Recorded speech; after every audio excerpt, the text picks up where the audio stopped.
coba Anda jelaskan Pancasila yang ditinjau dari dasar historis, filosofis, sosiologis, dan yuridis. Yang pertama, Pancasila ditinjau dari segi historis. Pancasila itu berisikan atau mengandung nilai-nilai sejarah ya. Jadi para pendiri bangsa dulu itu sebelum mereka merumuskan Pancasila, mencetuskan Pancasila, pertama-tama mereka itu melakukan pemeriksaan di masa itu dan juga pemeriksaan sejarah pada masa lalu. Pemeriksaan itu diantaranya meliputi kayak kondisi, tata berkehidupan,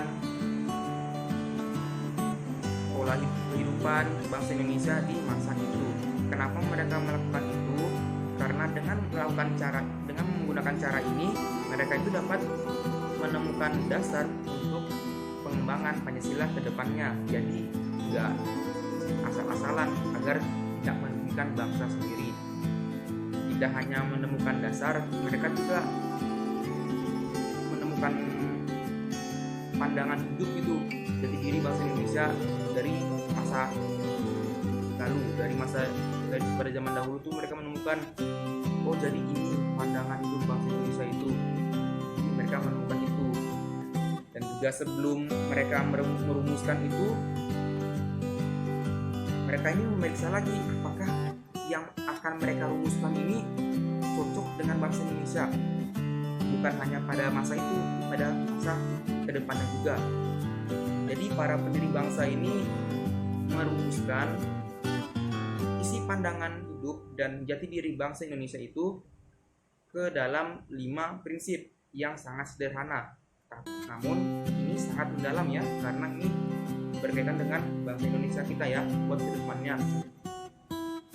Dan lahirlah Pancasila sebagai dasar negara.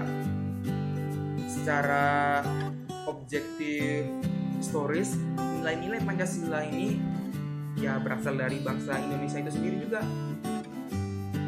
Dengan kata lain, berdasarkan fakta objektif secara historis juga, bangsa Indonesia ini tidak dapat dipisahkan dari nilai-nilai Pancasila dan saling berkaitan. Yang kedua, ditinjau dari dasar filosofi. Pada zaman dahulu itu, sebelum NKRI ini didirikan, seperti yang kita ketahui menurut sejarah, bahwa bangsa Indonesia itu dahulu merupakan negara kepulauan yang memiliki banyak kerajaan.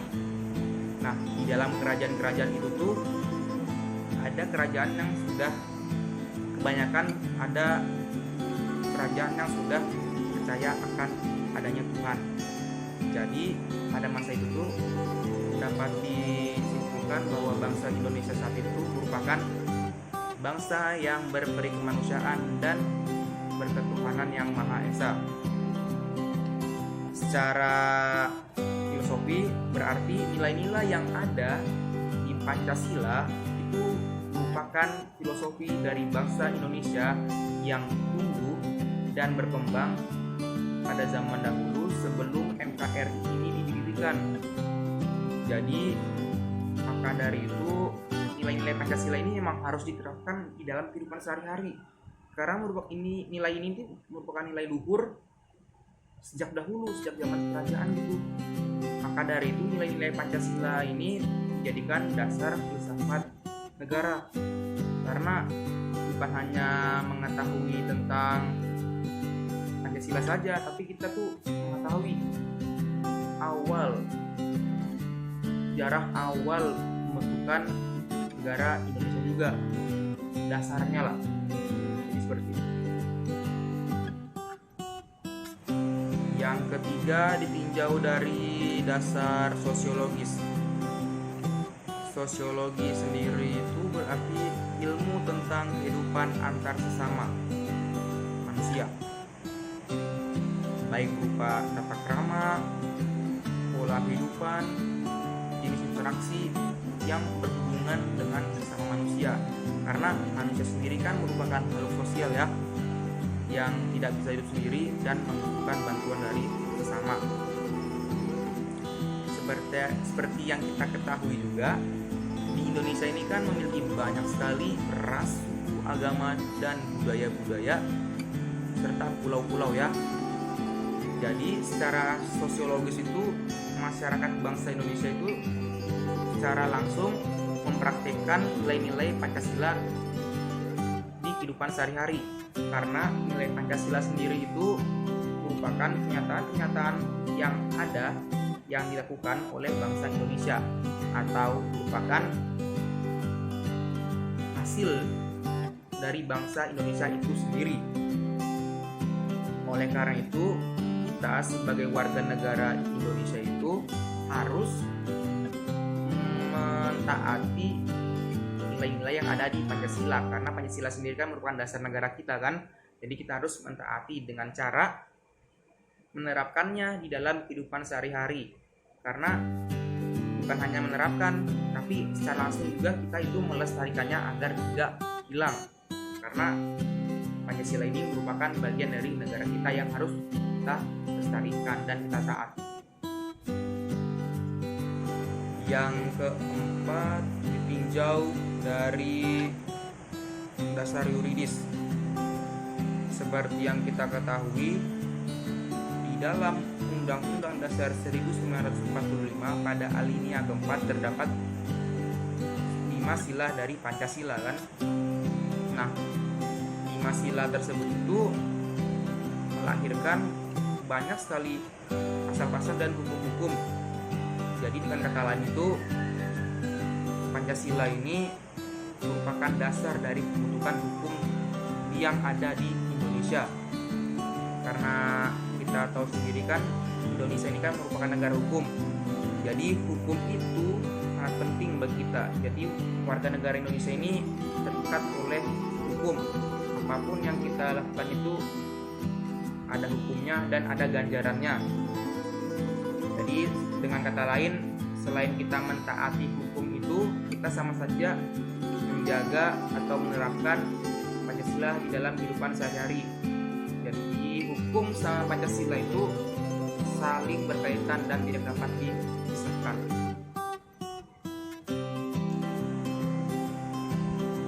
Soal yang kedua, soalnya coba Anda jelaskan. Yang pertama, kedudukan dan fungsi Pancasila. Yang kedua, Pancasila sebagai ideologi negara. Yang ketiga, Pancasila sebagai sistem filsafat.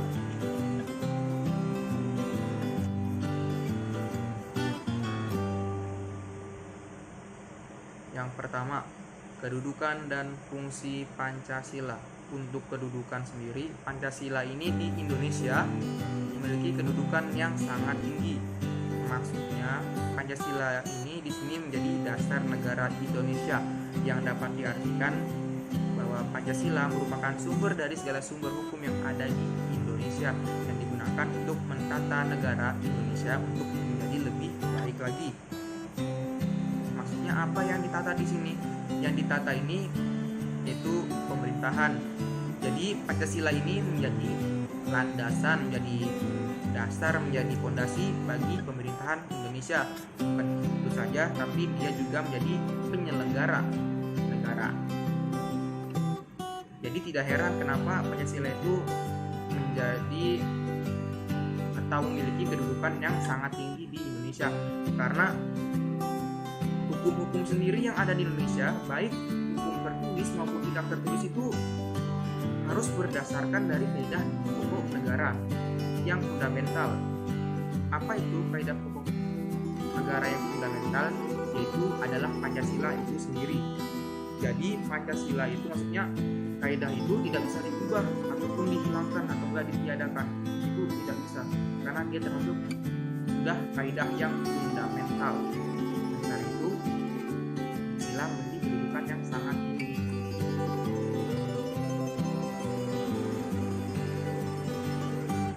Fungsi Pancasila.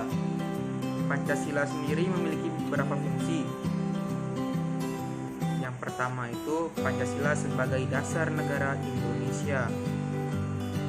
Maksudnya, Pancasila memiliki fungsi bukan hanya sebagai fondasi bagi bangsa Indonesia, tapi dia juga sebagai pengarah agar bangsa Indonesia itu menjadi bangsa yang lebih baik lagi dan berkembang. Yang kedua, Pancasila sebagai pandangan hidup. Maksudnya, Pancasila berfungsi sebagai pengarah, pemberi arah, petunjuk, dan pemberi wawasan kepada masyarakat bangsa Indonesia agar berperilaku dan hidup sesuai dengan Pancasila. Yang ketiga, Pancasila sebagai ideologi bangsa. Maksudnya, Pancasila merupakan hasil dari pemikiran para pejuang dahulu.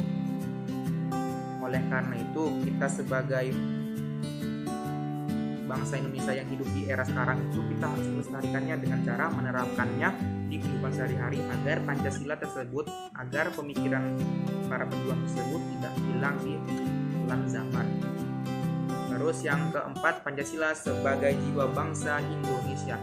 Maksudnya, Pancasila berfungsi agar bangsa Indonesia itu terus hidup di dalam jiwa Pancasila. Maksudnya hidup sesuai dengan nilai-nilai yang terkandung di dalam Pancasila. Yang kelima, Pancasila sebagai kepribadian bangsa Indonesia. Maksudnya, Pancasila memiliki fungsi sebagai pembeda dari bangsa Indonesia dengan bangsa yang lain, dan juga sebagai ciri khas dari bangsa Indonesia itu sendiri. Yang keenam, Pancasila sebagai sumber hukum. Maksudnya, Pancasila memiliki fungsi untuk mengatur sumber yang ada di Indonesia ini agar menjadi lebih baik lagi. Dengan Pancasila sendiri itu menjadi sumber, menjadi dasar dari pembentukan hukum itu sendiri. Dan yang ketujuh, Pancasila sebagai cita-cita dan tujuan bangsa Indonesia. Maksudnya, Pancasila berfungsi untuk menciptakan bangsa Indonesia, masyarakat Indonesia untuk jadi hidup adil dan makmur.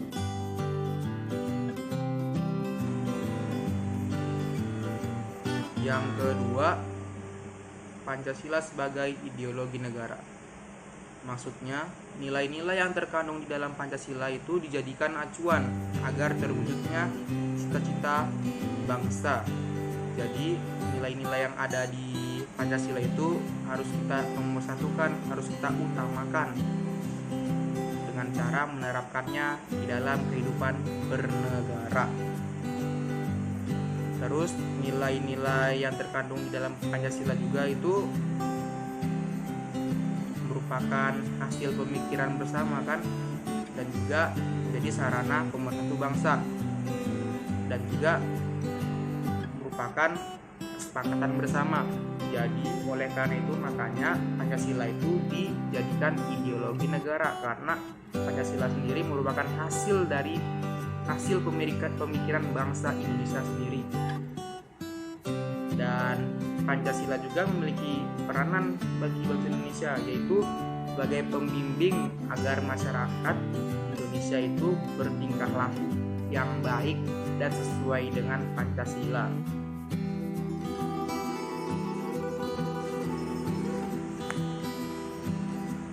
Yang ketiga, Pancasila sebagai sistem filsafat. Maksudnya, dalam hal berpikir ataupun berkreasi itu harus menjadikan Pancasila sebagai dasar yang mutlak dalam berpikir dan berkreasi. Jadi kalau kita mau berpikir, kalau kita mau berkreasi dalam menyelesaikan suatu masalah itu, kita itu harus berlandaskan atau menjadikan Pancasila sebagai dasar dalam berpikir dan berkreasi. Dan juga menghubungkan atau mengkaitkan nilai-nilai Pancasila, isi-isi sila-sila Pancasila itu ke dalam pemikiran kita. Karena Pancasila sendiri kan ini kan merupakan hasil dari pemikiran yang sangat mendalam dari para founding fathers. Oleh karena itu Pancasila ini juga bisa disebut sebagai filsafat. Dan Pancasila sebagai sistem filsafat juga memiliki beberapa nilai-nilai, yaitu rumusan nilai-nilai Pancasila, isi Pancasila ini menunjukkan suatu sifat-sifat yang umum. Karena emang pada dasarnya kan Pancasila ini kan berasal dari masyarakat bangsa Indonesia. Jadi ya karena itu makanya disebut menunjukkan sifat-sifat yang umum. Karena pada dasarnya juga Pancasila ini kan merupakan suatu nilai ya, suatu hasil dari masyarakat sendiri itu ya. Terus Pancasila ini sudah berlaku sejak dahulu, sejak sekarang maupun yang akan datang nanti. Jadi Pancasila itu sudah berlaku sejak dahulu dan akan terus berlaku sampai ke depannya.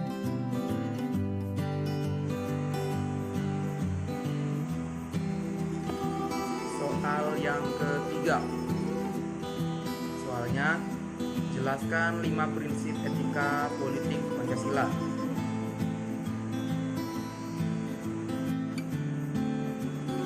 Yang pertama itu pluralisme.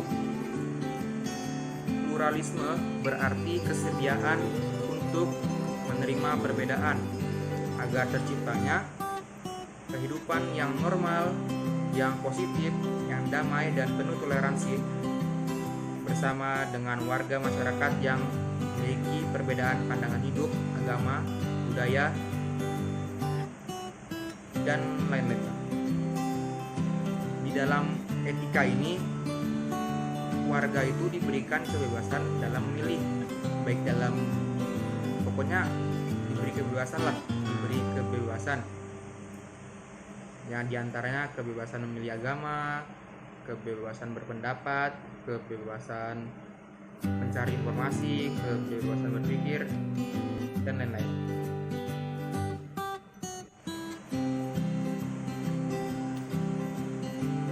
Yang kedua, hak asasi manusia. Jaminan hak asasi manusia itu menjadi bukti atas kemanusiaan yang adil dan beradab. Karena hak asasi manusia ini menyatakan dan menjelaskan bagaimana berperilaku wajib sebagai manusia dan bagaimana berperilaku tidak wajib sebagai manusia. Jadi di dalam hak asasi manusia ini menjelaskan tentang tata krama, tata cara berperilaku terhadap sesama manusia. Kalaupun ada seseorang yang melanggar tata cara tersebut, maka ada sanksi yang menanti. Yang ketiga itu solidaritas. Solidaritas berarti setiap manusia itu hidup tidak hanya untuk dirinya sendiri, melainkan hidup untuk orang lain juga. Intinya berpengaruh ke orang lain juga. Karena manusia itu, kita sama manusia itu saling membutuhkan, saling melengkapi gitu. Jadi diri kita ini berpengaruh juga buat orang lain, tidak hanya untuk diri kita sendiri. Solidaritas manusia itu berkembang secara melingkar, yaitu di dalam keluarga, kampung-kampung, kelompok-kelompok, agama-agama. Jika di dalam lingkaran tersebut itu sudah timbul rasa saling percaya, maka terciptalah persatuan antar sama manusia, saling mempercayai. Jadi kan timbulnya persatuan.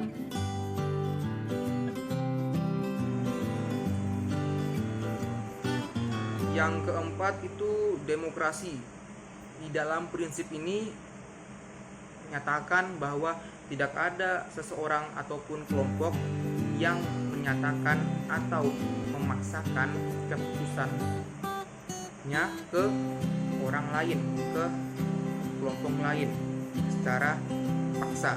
Itu tidak ada. Jadi demokrasi yang sehat itu demokrasi yang saling menghargai dalam menyelesaikan suatu masalah, dalam mencari jalan keluar, itu saling menghargai. Contohnya kayak dalam berpendapat, walaupun kita seorang pemimpin, kita harus memberikan kesempatan dan menghargai apa yang bawahannya itu ajukan, pendapat bawahannya. Kita sebagai pemimpin itu harus menghargainya. Jadi demokrasi yang seperti itu ya saling menghargai dalam menyelesaikan suatu masalah.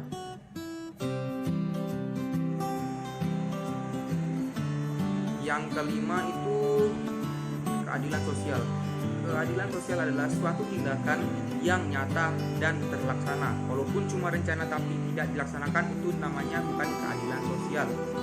Di Indonesia itu masih banyak ketidakadilan sosial yang dilakukan ke kalangan masyarakat bawah. Contohnya kemiskinan, ketidakadilan, dan kekerasan sosial. Jadi untuk menanggulangi itu semua hal-hal yang negatif itu, seharusnya kelima prinsip ini itu dikembangkan, diterapkan agar Indonesia ini dapat berkembang lebih baik lagi ke depannya. Soal yang keempat,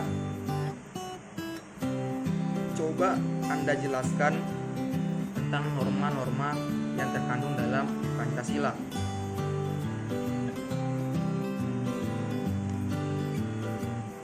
Norma yang pertama itu adalah norma agama.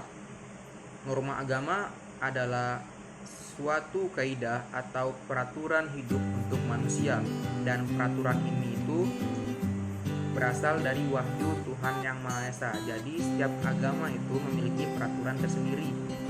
Jadi contohnya norma agama ini kita menjalankan kewajiban kita kepada Tuhan Yang Maha Esa itu, dan saling menghargai keyakinan orang lain, karena kan pada dasarnya kita ini kan berbeda-beda agama ya, jadi kita harus saling menghargai. Norma yang kedua adalah norma kesusilaan. Norma kesusilaan merupakan norma yang terbentuk atas kepribadian manusia masing-masing. Jadi norma ini tuh dapat menentukan mana yang baik dan mana yang buruk sesuai dengan kepribadian manusia itu. Contoh norma ini tuh kayak berkata jujur, tidak pernah berbohong gitu kan, mengerjakan tugas itu ulangan tuh jujur. Nah kalau kita jujur berarti norma kita itu bagus, kita itu menerapkan norma kesusilaan itu dengan baik. Tapi kalau kita berbohong itu berarti kita tidak menerapkan norma kesusilaan dengan baik.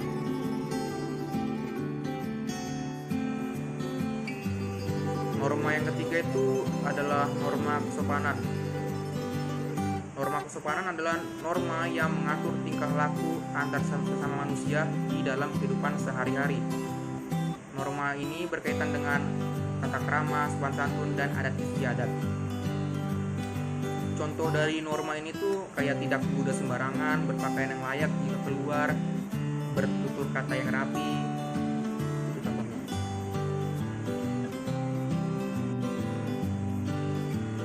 Norma yang keempat itu adalah norma hukum. Norma hukum adalah peraturan yang mengatur tingkah laku manusia dalam berkehidupan berbangsa dan bernegara, dan biasanya peraturan ini bersifat memaksa. Jadi kita sebagai masyarakat itu harus mentaati peraturan tersebut, karena jika tidak mentaati atau tidak menuruti peraturan tersebut, maka ada sanksi yang menunggu kita nanti. Contoh norma hukum ini kayak membayar pajak tepat waktu, mentaati lalu lintas, tidak melakukan tindak kejahatan. Jadi itu penjelasan dari keempat norma yang terkandung di dalam